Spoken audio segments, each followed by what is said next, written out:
10th board हर student के career का पहला पड़ाव होता है। इसलिए एग्ज़ाम खत्म होने के बाद आगे क्या करना है, किस फ़ील्ड में करियर बनाना है, इस तरह के थॉट्स को लेकर नर्वसनेस एंड एंग्ज़ायटी होना नेचुरल है। 10th बोर्ड आगे के एकेडमिक्स एंड प्रोफ़ेशनल करियर के लिए फाउंडेशन का काम करता है। इस समय हर स्टूडेंट के माइंड में एक बहुत ही इम्पोर्टेंट क्वेश्चन होता है and that question is what after class 10th। नमस्कार, आप जुड़ चुके हैं education.com से और मैं कृष्णानंद आपका स्वागत करता हूं।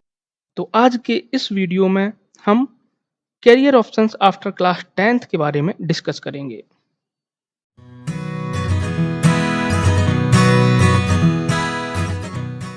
आज के दौर में स्टूडेंट्स के लिए कई सारे करियर ऑप्शंस अवेलेबल हैं और हर एक ऑप्शन की अपनी पोटेंशियल एंड एडवांटेजेस हैं। फॉर एग्जांपल, अगर आप आगे कॉमर्स स्ट्रीम में जाना चाहते हैं तो आपके लिए CA, CS, stock broking, investment analyst जैसे प्रोफेशन के दरवाजे खुल जाएंगे। वहीं अगर आप साइंस स्ट्रीम चूज करते हैं तो आप कई सारी जॉब अपॉर्चुनिटी आपके सामने होंगी।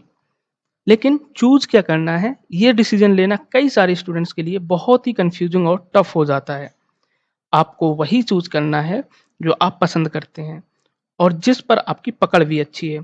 आगे की स्ट्रीम चूज करते समय आपको अपनी कैपेसिटी हमेशा माइंड में रखनी चाहिए। स्ट्रीम सेलेक्ट करने के लिए आपको 3 चीज़ें कंसीडर करनी चाहिए और वो 3 चीज़ें हैं आपकी चॉइस और इंटरेस्ट, आपका एप्टीट्यूड और marks obtained in class 10th। एक बात याद रखना है, आपके मार्क्स आपकी कैपेसिटी रिफ्लेक्ट करते हैं। ज़रूर आपकी कैपेसिटी रिफ्लेक्ट करते हैं, लेकिन अकेले मार्क्स के बेस पर स्ट्रीम चूज़ करना is not a good decision.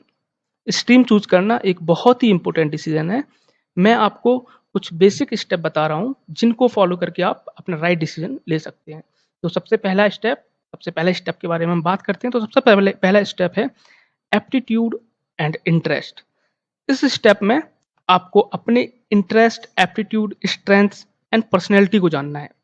जब आप अपने इंटरेस्ट और एप्टीट्यूड के हिसाब से स्ट्रीम चुनते हैं तो आगे की स्टडी स्मूथ और एन्जॉयबल हो जाती है। जैसे अगर आपकी इकोनॉमिक्स अच्छी है और इकोनॉमिक्स पढ़ के मज़ा आता है तो दोस्त साइंस के बजाय कॉमर्स आपके सेहत के लिए अच्छी होगी। जब आप अपने इंटरेस्ट के हिसाब से स्ट्रीम चुनोगे तो आगे की स्टडी में कभी आपको बोरियत फील नहीं होगी और पूरी लर्निंग प्रोसेस एक्साइटिंग और मज़ेदार हो जाएगी। लेकिन इंटरेस्ट और एप्टीट्यूड और स्ट्रेंथ जान लेना ही काफ़ी नहीं है। दूसरा स्टेप भी बहुत ज़रूरी है। तो चलिए चलते हैं दूसरे स्टेप पर और दूसरा स्टेप है exploring and knowing the stream inside out. मतलब जो आप स्ट्रीम सोच रहे हैं अपने इंटरेस्ट के हिसाब से, उस स्ट्रीम के बारे में पूरी ए टू जेड जानकारी कलेक्ट करना। तो जो भी स्ट्रीम आपको पहले स्टेप के हिसाब से सूट करती है, उस स्ट्रीम के बारे में पूरी जानकारी इकट्ठी करनी है इस स्टेप में। अब आप सोच रहे होंगे कि क्या-क्या इन्फॉर्मेशन कलेक्ट करूँ? डू नॉट वरी, मैं आपको बताता हूँ, लेकिन इससे पहले मुझे आपसे एक छोटी-सी हेल्प चाहिए। अगर इस चैनल पर आप पहली बार आए हैं, तो सब्सक्राइब करके बेल आइकन को ज़रूर हिट कर दीजिए। अगर इन्फॉर्मेशन अच्छी लग रही है, तो लाइक और शेयर करना भी मत भूलिए। आई होप आपने ये सब कर ही दिया होगा। तो अब आगे बात करते हैं कि क्या इन्फॉर्मेशन कलेक्ट करनी है।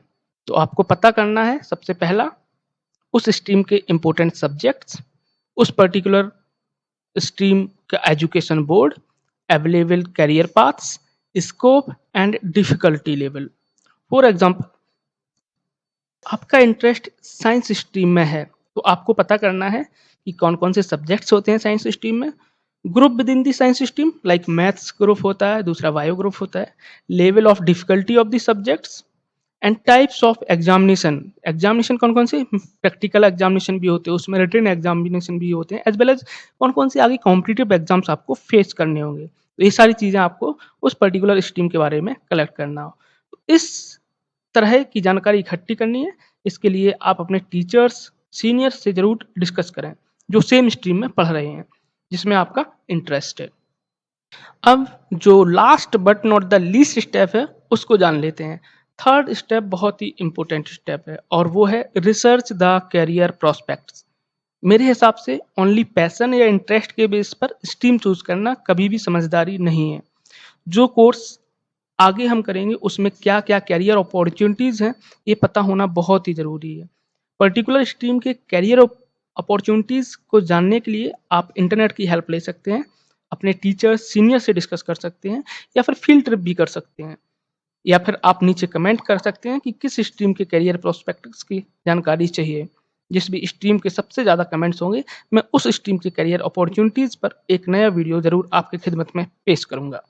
अब आपने अपने टीचर्स और सीनियर्स के साथ डिस्कस भी कर लिया है, अपने अपने एंड पर रिसर्च कर ली है पूरी इंटरनेट से या फिर जो भी रिसोर्सेज हैं वहाँ से आपने पता कर लिया है और पता करने के बाद आपको लगता है कि उस पर्टिकुलर स्ट्रीम में ज़्यादा ब्राइट करियर नहीं है, तो मेरे हिसाब से उस स्ट्रीम को चूज़ करने का आइडिया ड्रॉप करना बेहतर होगा। अब आपने आइडिया ड्रॉप कर दिया तो नेक्स्ट क्या करना है? तो आपको फिर से जो भी सेकंड नंबर पर इंटरेस्ट हो, उसका भी इन्हीं 3 स्टेप में जज करना होगा और जो भी स्ट्रीम इन 3 स्टेप के अकॉर्डिंग आपको सूट करे, उसको लॉक कर दीजिए।